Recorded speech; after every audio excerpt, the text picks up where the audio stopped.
Tempo para reunir a Comissão Executiva. De segunda a sexta, analisamos em profundidade os principais temas económicos que marcam a atualidade. Em tempo de crise, a economia social é decisiva para combater a emergência da pobreza. As medidas da Troika e o orçamento do Estado para 2012, que vier a ser elaborado pelo Governo, vão contribuir para o aumento das dificuldades de muitos portugueses, uma tendência que tem vindo a aumentar.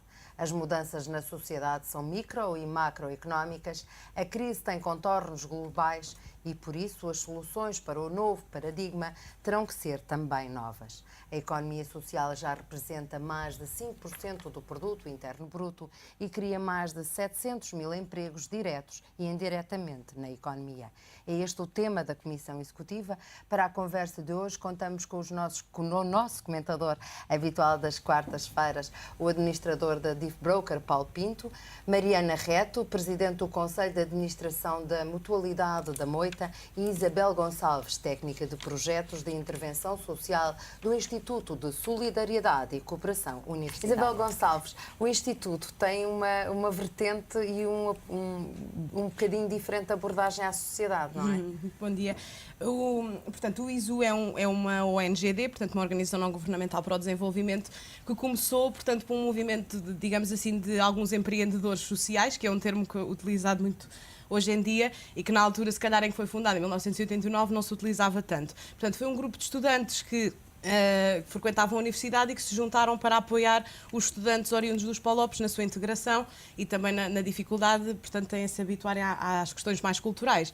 E, portanto, depois passa mais tarde então a ONGD, portanto, aparece primeiro como uma associação de âmbito juvenil, que depois foi crescendo e tornou-se então numa ONG. Mas inicialmente era só para os Palop, então? Inicialmente teriam o ISU, portanto, a sua gênese é, portanto, um gabinete de apoio ao estudante africano, porque foi um movimento, digamos assim, dos próprios estudantes que se juntaram e decidiram e perceberam as necessidades dos colegas que vinham de África e portanto, que se juntaram para dar esse apoio, portanto, no âmbito da inserção também nas próprias instituições e a nível também cultural.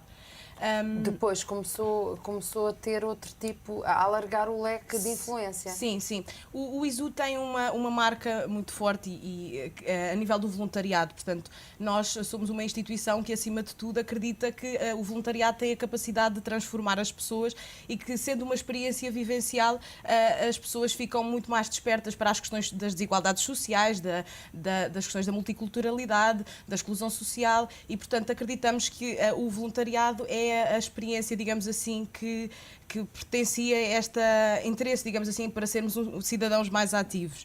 E, portanto, com isso contamos com, alargou, portanto, o nosso Instituto para uma formação geral para o voluntariado, porque também acreditamos que o voluntariado deve-se distanciar um bocadinho daquela ideia da caridade. Portanto, a caridade é temos umas coisas em casa, vamos entregar, ou algo que não é estruturado. Portanto, nós acreditamos que isso...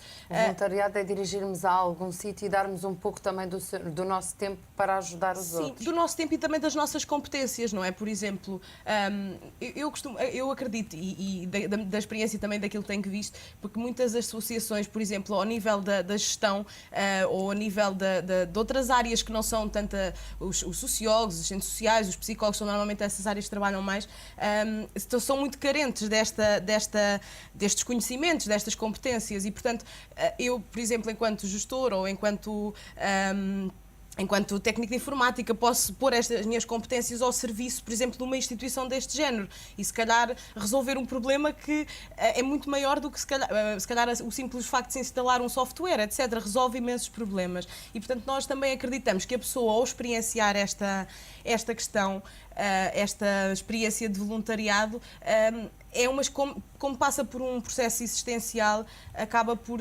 também fazer com que as pessoas se tornem cidadãos mais ativos e mais participativos. E como é que, ou seja, é diferente aqui, são os associados que contribuem através das suas cotas, que contribuem para a Associação Mutualista. De onde é que vêm os vossos rendimentos, os lucros, para fazerem face...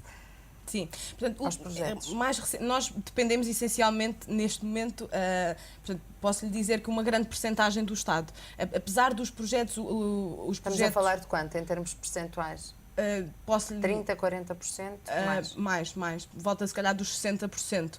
Porque também é muito difícil, e eu acho que é esta a reflexão que as próprias ONGs têm que fazer e que nós também temos feito um esforço para que isso aconteça, é também inovar. Portanto, também se fala muito hoje em dia de inovação social e nós precisamos de repensar, de facto, a forma como nós também só dependemos, ou maioritariamente dependemos do Estado. Pronto, os nossos projetos não são totalmente financiados pelo Estado, há uma parte dos projetos que são cofinanciados pelas instituições e esses fundos advêm também dos sócios, portanto o ISU conta também com vários sócios que contribuem com os seus valores de cotas e vamos criando pequenos serviços que eventualmente prestamos à comunidade em que podemos cobrar um preço simbólico, mas que obviamente não chega para fazer face a todo um trabalho que, por exemplo, nós desenvolvemos na área do emprego, em que temos vários serviços de apoio à procura de emprego, de trabalho de competências com as pessoas na área da empregabilidade, e tudo isto implica recursos humanos, implica, por mais voluntários que nós tivéssemos, implica também pessoas... A Isabel Gonçalves tem no terreno todos os dias também um papel muito importante até a nível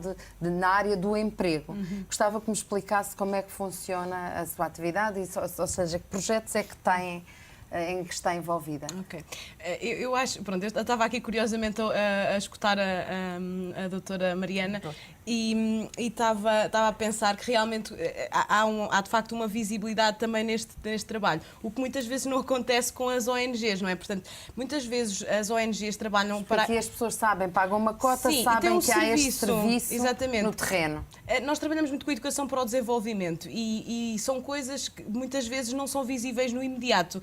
Portanto, por exemplo, a nível do emprego, que é o trabalho essencialmente que eu desenvolvo no terreno, que tem a ver com a capacitação de pessoas para a empregabilidade. Ora, efetivamente, todas as pessoas com quem eu trabalho poderão não ser colocadas num posto de trabalho, mas é importante trabalhar com elas e aí se calhar não geramos um lucro monetário, pronto, eu não sou especialista na área da economia, mas se calhar geramos uma espécie de capital humano, porque se pensarmos, por exemplo, a nível da exclusão social, em pessoas que estão socialmente excluídas, que têm comportamentos de risco, que estão numa parte da sociedade em que um processo, se calhar, de capacitação da pessoa a nível das suas competências para o emprego, criar uma relação com o técnico, que eu acho que também é este o papel das ONGs e também o que faz a diferença no trabalho é a relação de proximidade com as pessoas.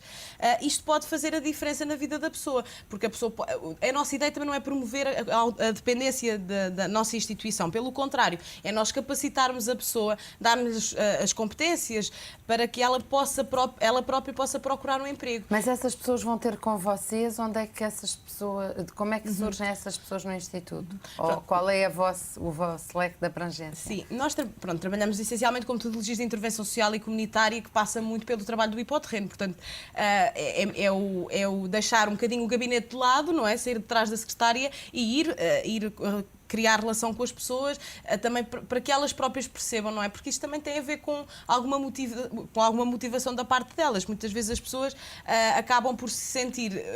é difícil para uma pessoa que esteve a trabalhar e que tem, se calhar, 50 anos e foi despedida, entretanto, da área da construção civil, não sabe fazer mais nada e entrar em desânimo e, portanto, achar que não consegue fazer mais nada, também terá que haver alguém que puxe, digamos assim, um bocadinho por ela. E o nosso trabalho passa muito no ir para a rua, no chamar as pessoas para vir até nós, muitas vezes até com... Mas quando diz ir para a rua, como é que funciona?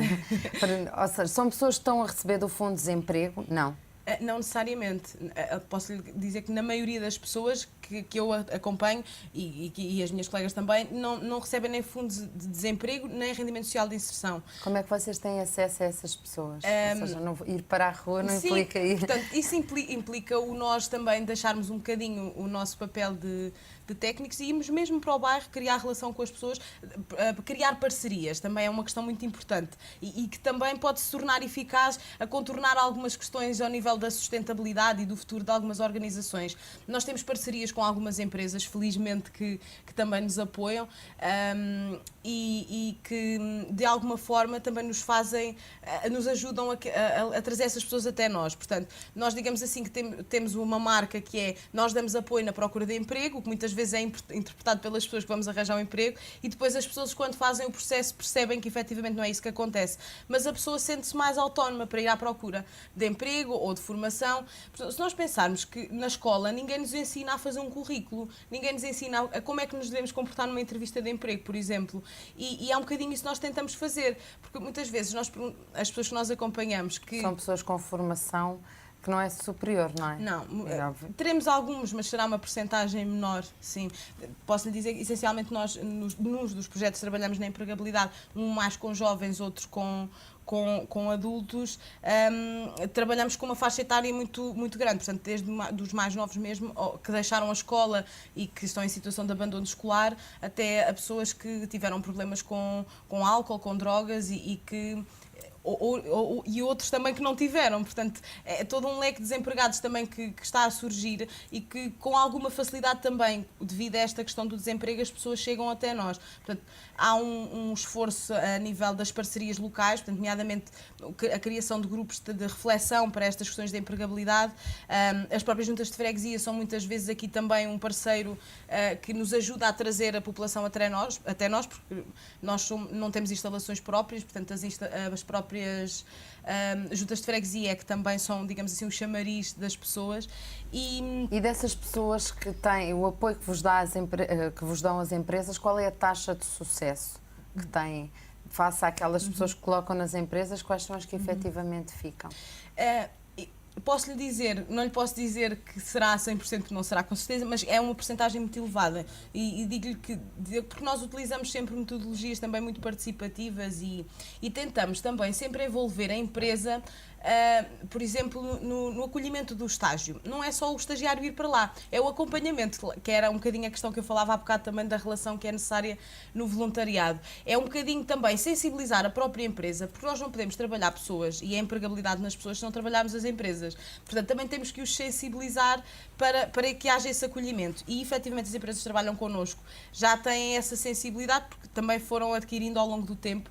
E reparamos também que quando elas estão disponíveis, por exemplo, isto passa por uma formação ao tutor que está no local de estágio e a pessoa não ser só a pessoa que controla o horário, se chega a hora, se não chega, mas também a pessoa que serve um bocadinho de modelo, não é? Porque as pessoas também aprendem por modelagem e esta questão é mesmo muito importante nestas questões do emprego, principalmente para os jovens que percebem um bocadinho o que é que pode ser a profissão deles. Isso passa por um estágio na empresa em que nós, ISU e também a própria empresa, estamos envolvidos num processo comum, portanto é um projeto comum. E não, a empresa só acolhe e depois não falamos mais. Estas pessoas, de facto, quando vão para a empresa e se ficam, são identificados os locais onde vão trabalhar, portanto, a sua função está perfeitamente identificada, ou não? Sim, sim. Portanto, o nosso trabalho é desenvolvido, há um diagnóstico e são efetivamente zonas sinalizadas também como em que o problema central é a questão do desemprego e comportamentos de risco. Posso lhe dizer que nós trabalhamos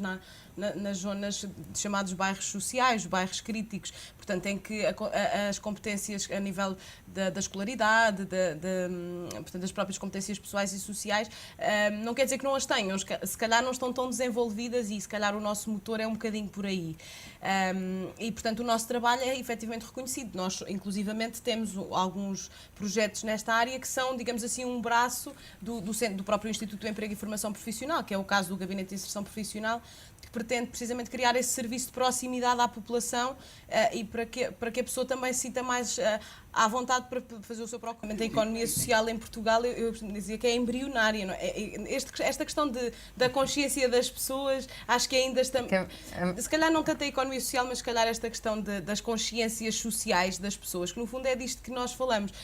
O que eu acredito que possa eventualmente, e também não tenho certezas, obviamente, mas que penso que pode ser as linhas de reflexão, é talvez nós pensarmos no conceito de parceria eficaz, ou se calhar há pouco falávamos do primeiro, do segundo e do terceiro setor. Se calhar estes setores estão muito virados cada um para o seu lado, se calhar encontrar um ponto comum em que possam conversar e aí sim, se calhar alguém de uma empresa poderá ter uma percepção de como é que isto pode gerar lucro, porque isto há mais-valias e às vezes não se trata tanto de ter custos para as próprias empresas, trata-se mais de fazer as coisas de uma forma diferente.